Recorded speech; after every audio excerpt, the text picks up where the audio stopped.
রব কাউকে ভালোবাসতে শুরু করলে প্লেটের ভাত কেড়ে নেয়।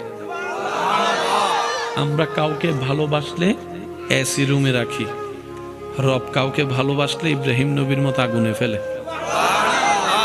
আমরা কেউ কাউকে ভালোবাসলে তাকে উন্মুক্ত করে দিই, উন্মুক্ত স্বাধীন করে দিই। রব যখন কাউকে ভালোবাসে ইউসুফ আলাইহিস সালামের মতো বন্দী করে রাখে। আমাদের ভালোবাসা ধরন, রবের ভালোবাসার বহিঃপ্রকাশ এক নয়। এবার আপনি বলবেন এটা কি ধরনের ভালোবাসা হয়? যে ভালোবাসলে কাঁটা দেয়, ভালোবাসলে আগুনে ফেলে, ভালোবাসলে আপনার এসি রুমে না রেখে আগুনের মধ্যে ফেলবে, ভালোবাসলে তাকে বন্দি করে রাখবে, ভালোবাসলে তাকে সারা শরীরের মধ্যে রোগ দিবে। এটা কেমন ধরনের ভালোবাসা? জেনে রাখা ভালো, গরমের মধ্যে এসি রুম সবাই পছন্দ করে।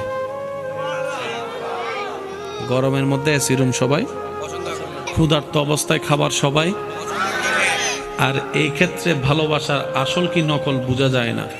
ভালোবাসা তো তখন বোঝা যায় যখন চতুর্দিকে সবকিছু স্বচ্ছতা, ফ্রেশনেস আছে, কোনো জামিলা নাই, হাতে হাত রেখেছে, এটা ভালোবাসা নয়।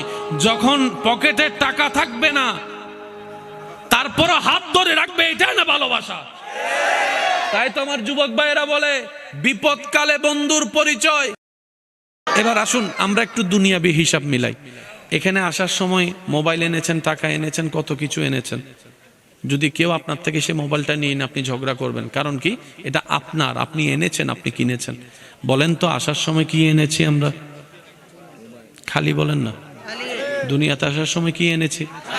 একটু জোরে বলেন। আমি সবার মুখে শুনতে চাচ্ছি। এই একটা কথা যদি বুঝতে পারি আমাদের অনেক কিছু ক্লিয়ার হয়ে যাবে। আজকে যেই অনুষ্ঠানে উপস্থিত